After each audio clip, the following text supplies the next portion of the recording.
Hi, everyone.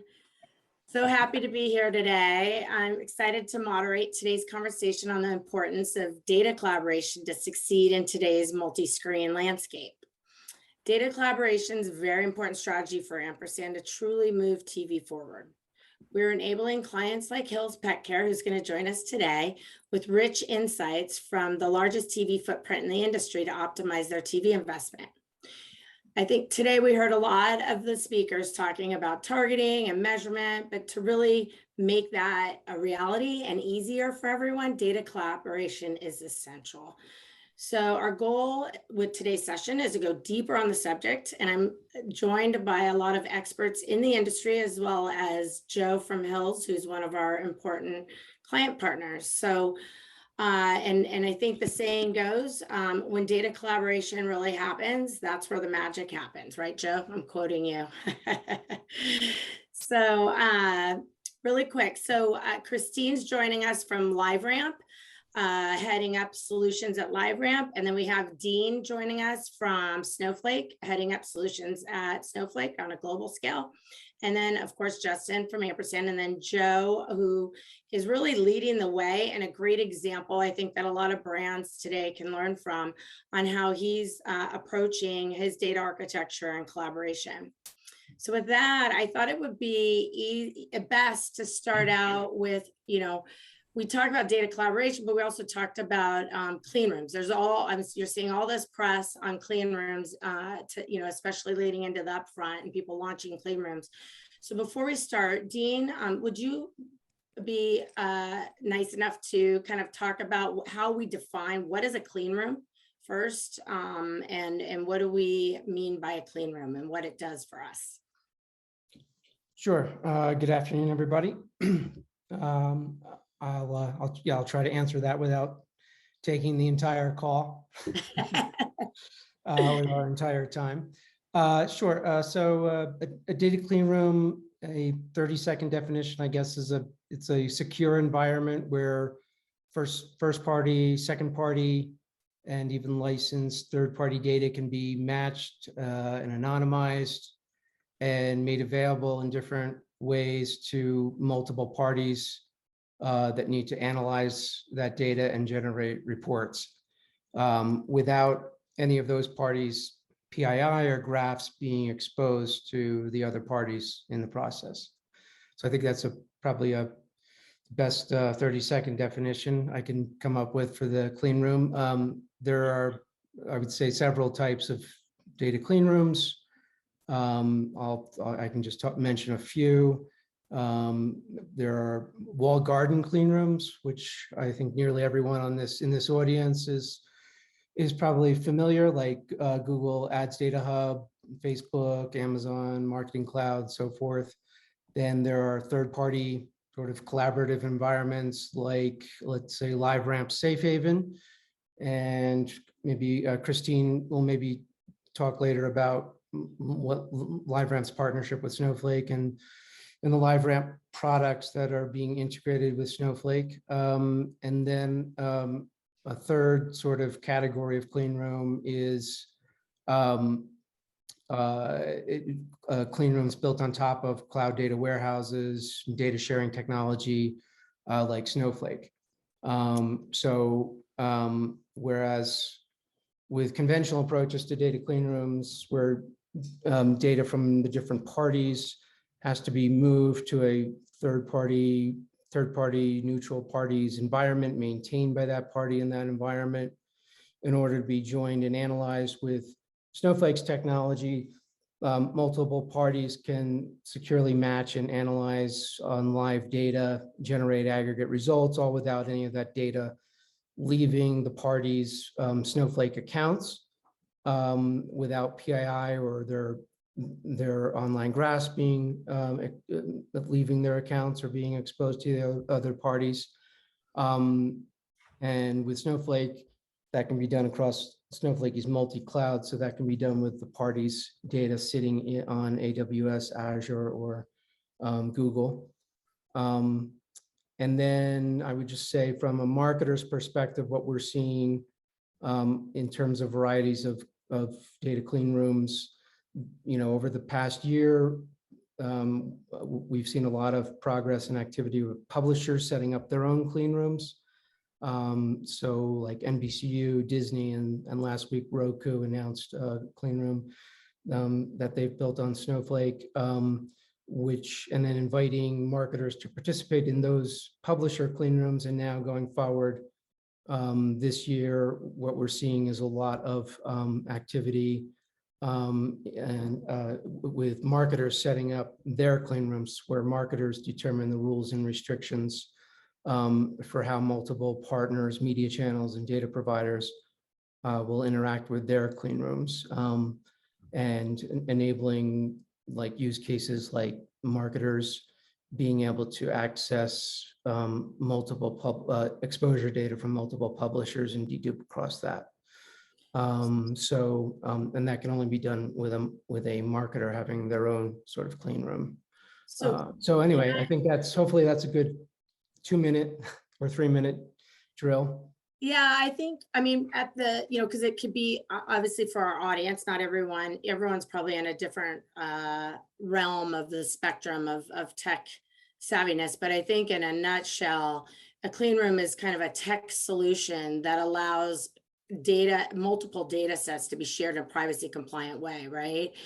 But what is super important is, what are the use cases of that? Like, what does that do for agencies? What does that do for marketers? And so Joe, that's why we have Joe on the panel, because he's the one that's actually got to make sense of all of that tech that's underlaying all of the data assets that you're pulling together. And, so maybe Joe, can you talk, you've been on a journey now with us. Can you talk, and you're on the forefront of this, Hills, people may not know, Hills is one of fastest growing, pet care brands within the Colgate Palmolive umbrella. And you're even a first mover within your own organization. So can you talk about maybe your vision, your lessons learned, what can marketers kind of learn from you? And I think also maybe touching on the data sources that you are, without giving too much away, data sources that you're working with as well. Sure. So I think everyone's noticed that the pet category is really on fire right now.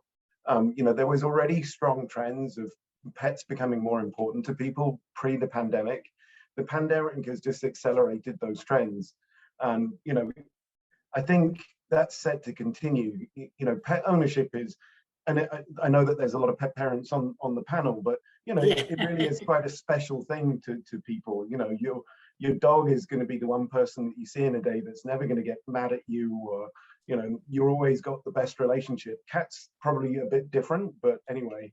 But yeah, I mean, the pet category is now a $123 billion category in the US, and just slightly less than half of that is pet food. Our challenge is we've had a great year. We grew sales over 20% in the past year. Now the challenge that we've got is to keep growing. We know that if we can put our media in front of households that aren't aware of us, then we can convert those households and we get very loyal clients. Really the strategy for us is how do we make that work with our media? So, I would say that there's kind of 3 groups of data that we look for. Media impressions, obviously. Ideally, we want to tie those back to transactions so that we can do the measurement. The third element for us, and where you use the phrase where the magic happens, is how do we build for targeting? So we're looking at data sources, some of which we get ourselves, some of which we access through Liveramp, of how do we get a signal? Is there someone buying a competitive product in a different channel? Other things that we're working on is someone just being to the vet. That's a really key time for us. So, we're putting a lot together to really use for combined purposes, the actual targeting, but also the measurement. My team is much more responsible for the measurement side of it, but I know our marketing teams are really excited about the prospects for growth and how do we keep our growth continuing. I think one of the use cases too, and just to tie it back to, Justin opened today talking about the importance of measuring all TV and some of the work that we're doing. But that to me is one of the things at the heart of what you're doing as well, right? Joe is trying to understand your ROI or ROAS for both streaming TV, addressable TV, national TV, whatever TV that your media teams are investing in, understanding how that all works together, right? And drives ROI. Absolutely. I mean, you know, cross-screen attribution has been a dream over the past several years. And it's, you know, I think one of the constant themes today is that world is getting more and more complicated, you know, and what we were really trying to achieve was something that we just don't get in the walled garden space of like, you're seeing this small fraction. We're trying to push it all together. And I think the other piece that we're learning is, you know, what are the jobs to be done from different platforms? You know, we're seeing some great progress with our live TV of like, how do you get in front of the people that aren't already looking for you? So, you know, we're not there with a Super Bowl ad yet, but, you know, we have ambition. And I think, you know, understanding those jobs to be done and how different platforms perform is really our learning agenda for the next 2 to 3 years, is my guess. Yeah, very cool. So Christine, you know, you work with both brands. Obviously Hills is one of your clients, but also with agencies. Do you want to share a little bit about like maybe the differences between the two use cases? Because I think, you know, we see there's been probably a lot more announcements about agencies than the brands. And so I think it's important to understand a little bit differences between those two. Definitely. We haven't brought it up yet in this segment, so I probably will have to be the one that does it. I think that you know, right now in the market and in the discussions we're all having, there is the conversation of currency, which these clean room infrastructures can most definitely power the currency solution. The interesting thing about currency is that it needs to be more or less standard. There needs to be some continuity and some standards. And definitely we see agencies taking leadership there, you know, partnering with publishers and bringing brands along to do that. But then when you talk to the brands, a lot of the times what they're actually trying to do is to create a competitive advantage. So they actually want something that isn't the same as everybody else. The brands want to be able to partner and go the next level deep so that I would say there's kind of two big use cases evolving. One are the standards, like what are the standards we can drive off of clean room infrastructure? And then there is what is the creativity that we can drive off of the clean room structure? And I think the really interesting part about it is that each brand and agency combination sort of has a different appetite for which one of those is more important.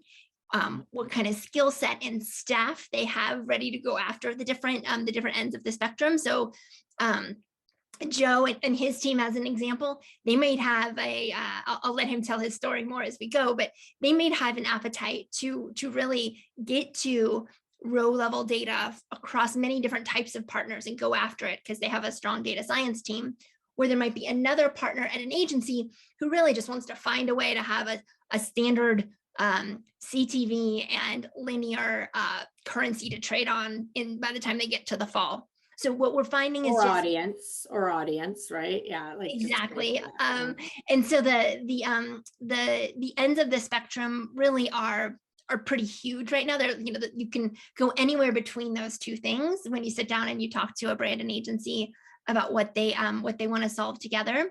And I think that it's going to be complicated and it's going to be interesting to navigate for a couple of years. You know, I don't think there's going to be a light switch where it's all solved here real quick. I think there's going to be time where we all get to evolve this together. Yeah, and what about a little bit about, we talk about the maturity curve, because as us, you know, like I'm in the sales world, you know, you have Joe on this end of the spectrum, right, where he's really leading the charge and first mover, and he's got a vision that's really, you know, pretty solid. But you have other brands that are still trying to get their first party data together, or maybe don't have first party data and trying to figure out how to get that. And then you have, you know, and then I think the maturity curve also relates to how much the brand leans on the agency to help them versus doing it on their own. So can you talk a little bit about your vision on that too, Christine? Definitely. And I think we see a place where everybody brings their piece of the puzzle to the table. So as a brand, I'm sure by now, almost every brand is at least taking those steps towards their own first party data infrastructures of some kind, whether it's just getting, name and address when someone authenticates on their an email address when someone authenticates on their website, or if they're much further down that journey. So it really is about everybody bringing the piece of the puzzle that they have to the table. So maybe a brand bringing the first party data they do have, maybe an agency has a much richer capability in their third party data they can bring to the table, or their skills, like the staff augmentation that they bring to the table. And then a publisher partner brings to the table their content.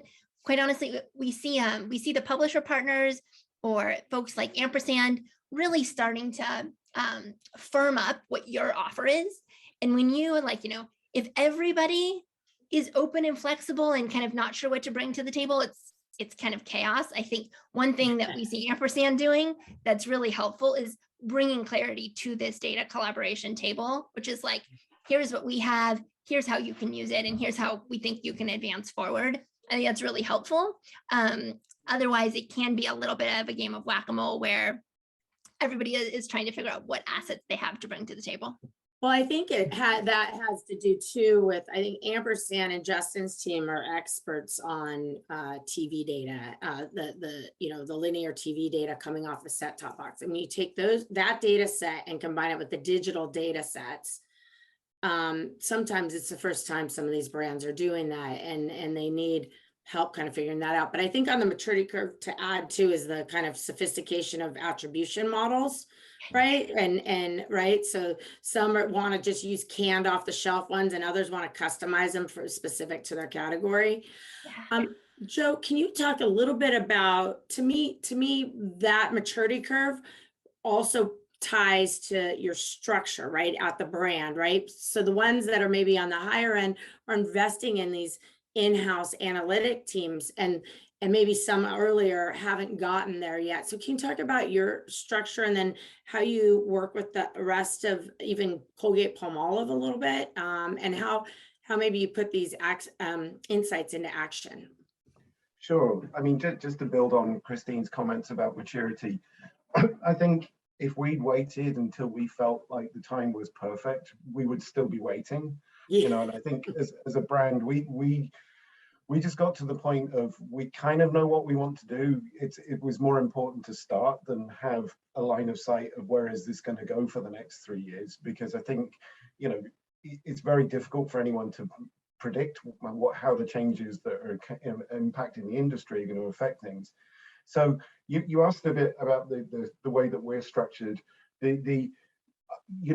My team is really embedded within the marketing group, and we try and work in a way that we're adding value. I think the risk sometimes with analytics groups is if you're too far removed from the business, it can become a little bit of an intellectual exercise. So we work very much to align on goals with the marketing group, and in conjunction with the agency. What are we trying to do? How are we going to impact the business this year? That really helps us structure our roadmap and our activity. Because I think, if you're not seen as useful to the people who are actually spending the money, then sometimes you're seen as why are we going to work with this group? I don't like the answers they give. It can sometimes be a kind of inconvenient truth when you're revealing insights about how people are actioning their media. So I think, staying really close to the brand teams is really important to us.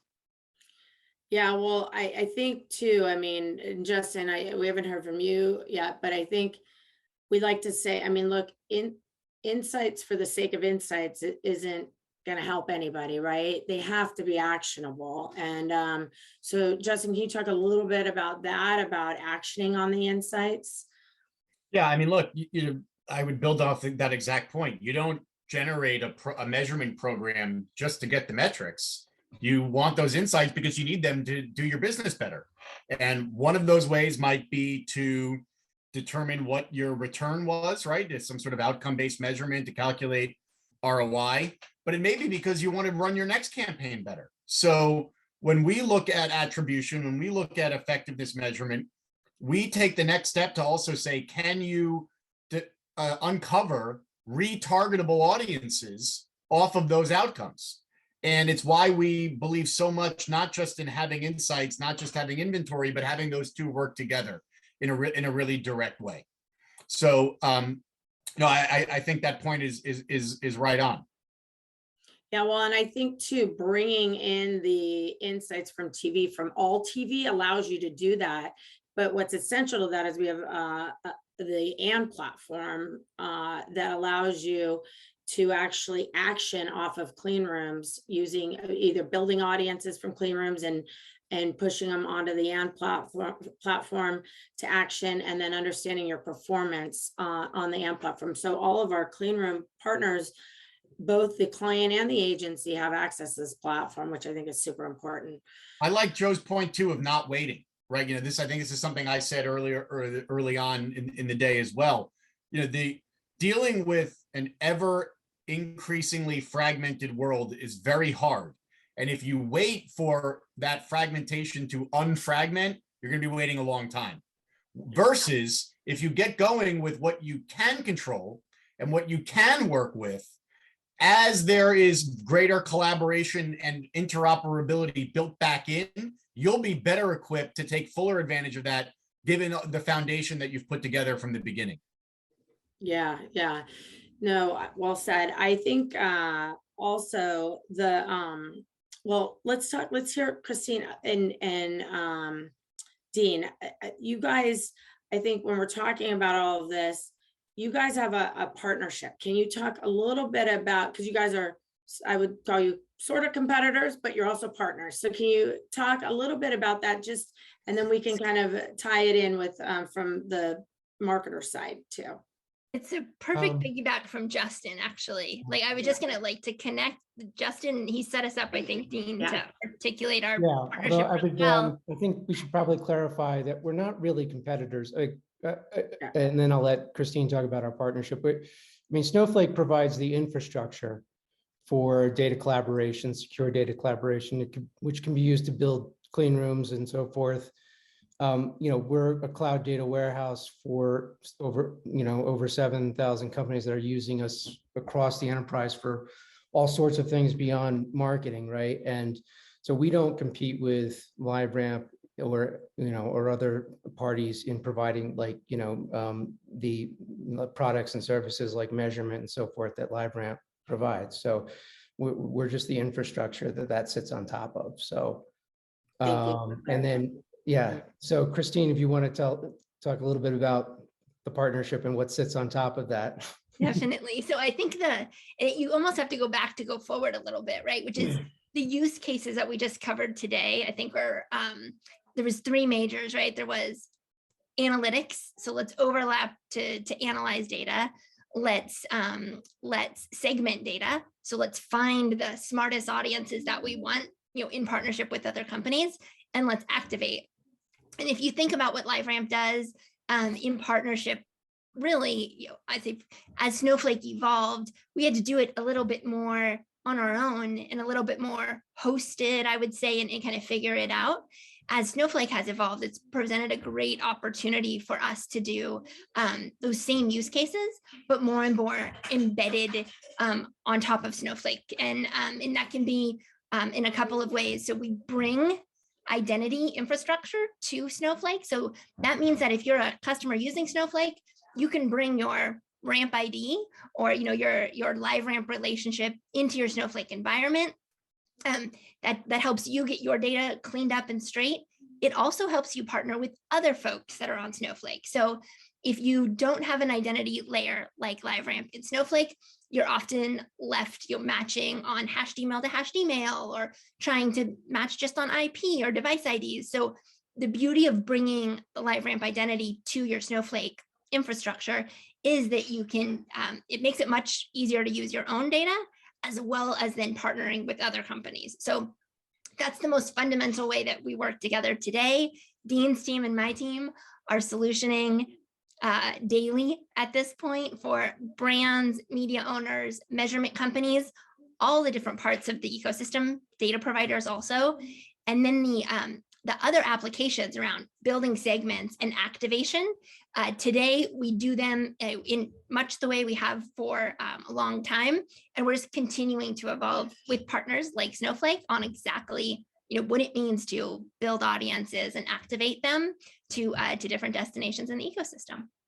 Well, identity, I mean, we didn't define that in the beginning, but I think to Joe's vision of connecting the dots between, let's say, streaming and TV, linear TV, you Yeah. have to have identity. It's super imperative, right? Because we're translating households to devices. And Ampersand doesn't have identity. We enable the TV data in there, and then Joe's team leverages your identity along with the Safe Haven technology. So I just, because I feel, I worry every time we go down a tech conversation, I want to bring it back and water it down. I'm like the salesperson here, so you got to water it down for me. So always appreciate it. We need translators in this industry for sure. Yeah. So what about retail media networks? And I won't direct it to anyone. Anyone can take this, but Joe's product is CPG. How are retail media networks how do they fit into all of this? The design. I think Christine, Who wants to go first? I'll kick us off. Us off only to say, okay. I even hesitate from saying just retail media networks because I see our travel hospitality customers jumping in. I see so many different, what we would call brands turning into publishers that it's just, I think it's a super exciting space, but probably even more chaotic than just media. I like the definition, the brands turning into publishers. That's pretty much what it is, right? It's a brand that has valuable first party data that other brands want to leverage. Sorry. You got it. You got it. So I would just say the creativity happening in the space is amazing, but the complexity of what's your staffing model, what's your ad tech stack, all of that is making the crawl, walk, run really tricky for everybody. And I'll turn it to Joe. Maybe you want to go next. Yeah, I mean, I think, Justin hit upon this earlier. The key to us is control. By being able to partner directly with Ampersand and see impression data that we are owning, that's really key. I mean, it's not to say there's not great work done with some of the retail media networks, but the answer to that question is always, come and spend more money with us. And this is where we really wanted to establish our own control. It's like I was saying earlier of seeing one small portion of the puzzle is always frustrating. And what we're trying to do is how do we piece this together? And I think that's really key. I think everyone knows about new platforms that are appearing. I'm expecting my team to have to play in 6 or 7 different areas on a regular basis. And I think that's just the way it's going to be. But ultimately, having our own framework gives us the control that we're looking for. Yeah, that makes sense. I think retail media is a huge opportunity, and one that I think us on the Ampersand side are excited about because it's right in line with the spirit of what we're all about, right? It's a data owner trying to take advantage of high quality first party data in a privacy compliant but collaborative way, which is what the Ampersand project has been all about. So again, I think it is a possible solution or one option for how to deal with the fragmentation and non-interoperability as the themes we've talked about. And I think one that, to Christine's point, if you start to figure out some of the, sort of personnel and structural issues, has a lot of operational upside. And it's impossible not to have recently seen that Target and Walmart both published their revenue numbers. And I think that the $1 billion and $2 billion businesses that exist there are definitely tempting to everybody in this space. So I can imagine we're only going to be busier talking about this topic. Yeah. Well, I think inventory is important for that, right? There's a lot of data in those, but the inventory, they're going to have to rely on some of the inventory owners like Ampersand and others for to really make it a reality. Cool. So the other thing I thought we could talk a little bit about is one of the hot things in use case. So for clean rooms, data collaboration, building audiences is one of the probably biggest and easiest use cases. You know, when you look at total TV, obviously the challenge, Joe, that I think you guys are all trying to figure out is following your user and reaching them on the media that they're consuming.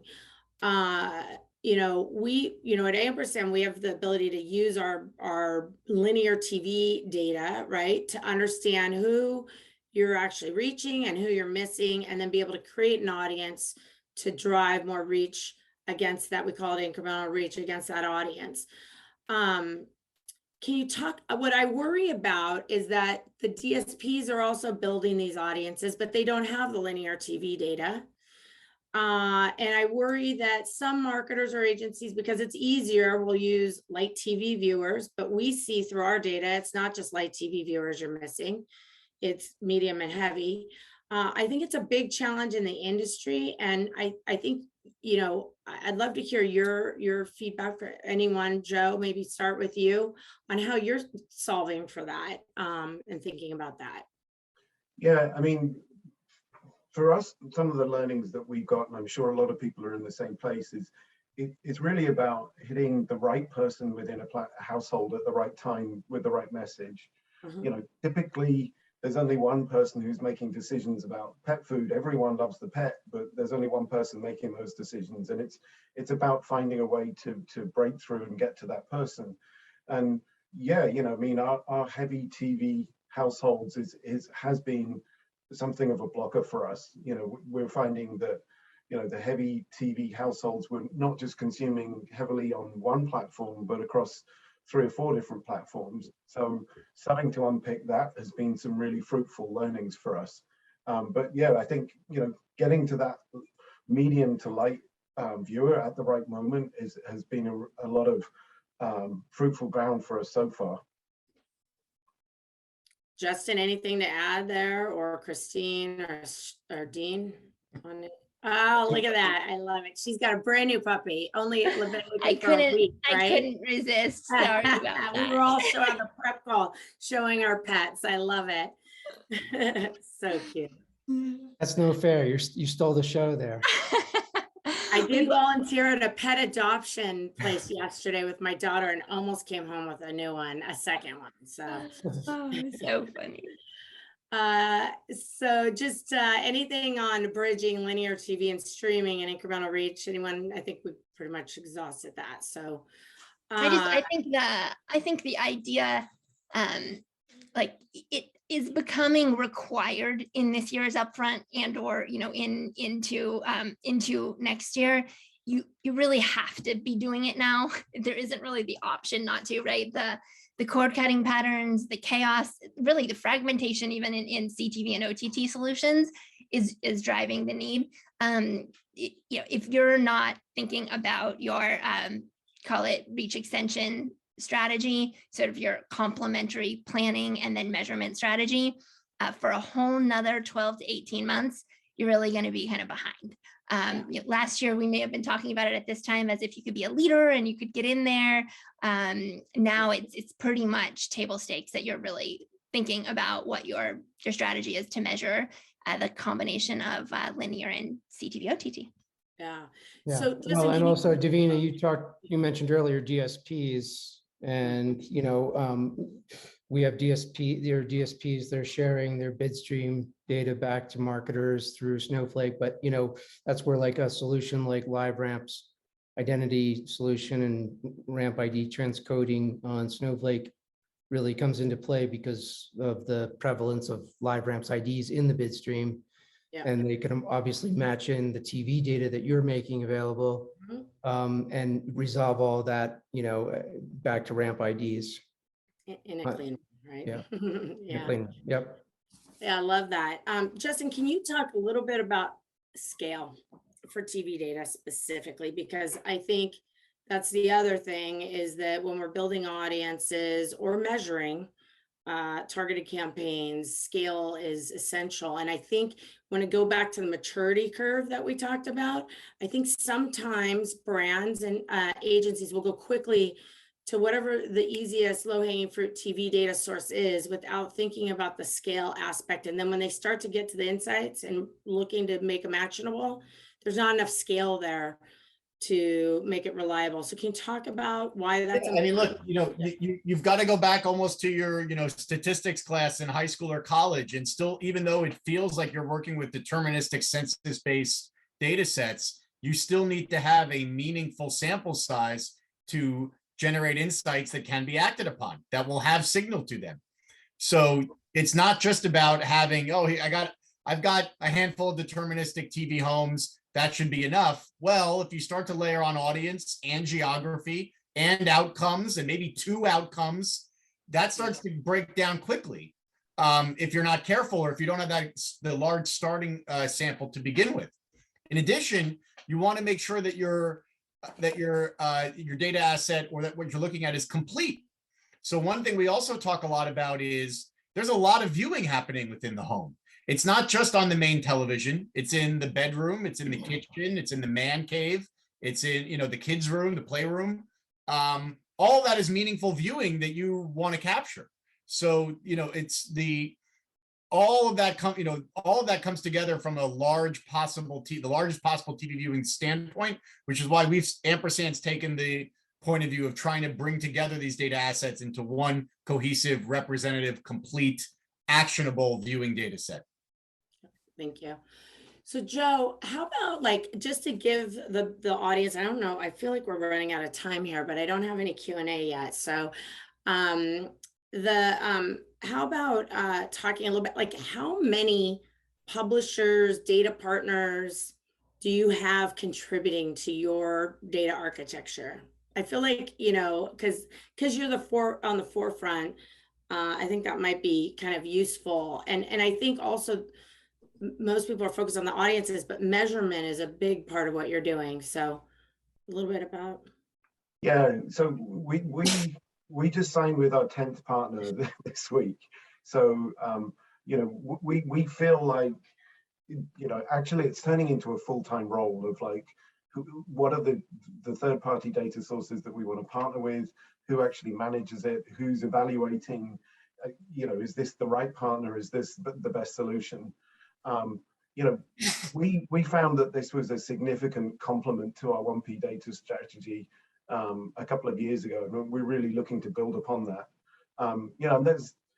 There's a lot out there. Making the choices can be sometimes the more difficult part about it. Who's the right partner at the right time for us? Yeah. Okay. We got a question while you were talking, and it's actually really relevant to what you were just talking about, Joe. Said, how are you identifying the actual viewership in the set-top box data, gender, age range, not just households with?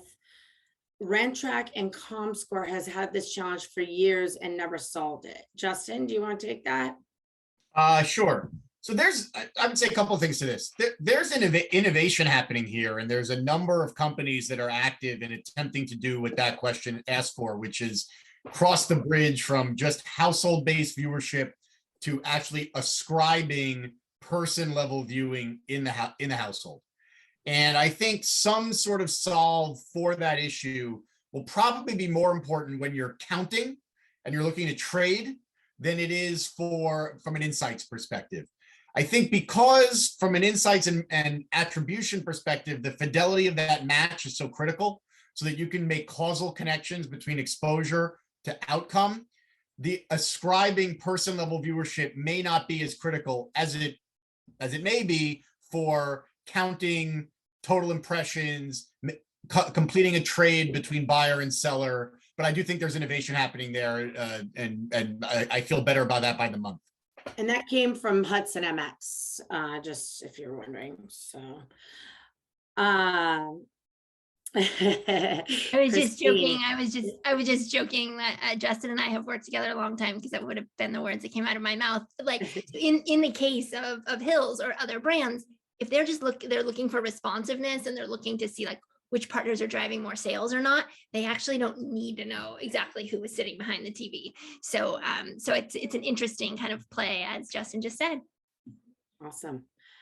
Well, let's see, anything else that you guys think that we didn't talk about? So, I mean, I just, in summary, I think, we defined clean rooms, but clean rooms are really the technology that allows for data collaboration. We think data collaboration is essential. So I got a good way to end this. How about you guys, a quick forecast, like in the next year or two, what do you think? I know Joe's going, oh gosh, Davina, what do you guys think? And you don't have to answer it if you don't want to, but like in the next up front, how about that? Not so far out. In the next up front, what's going to be different than this up front in the way that we're in relation to data and data collaboration? So we're talking a year from now, not right now. Year, not too far. Well, you could talk about right now and a year from now, whatever you want. What do you think? What's going to happen this upfront? You want to talk about that? Well, I think if we're talking about next year's upfront, I think the trend that I mentioned at the top of the discussion with marketers having their own clean rooms and having multiple, the media channels that they activate out to participating in their clean rooms where they're setting the rules and restrictions and they're able to look, run analytics across channels. I think you'll see a lot more of that and a lot more of them insisting that their publishers participate in their clean rooms. But Joe probably says yes.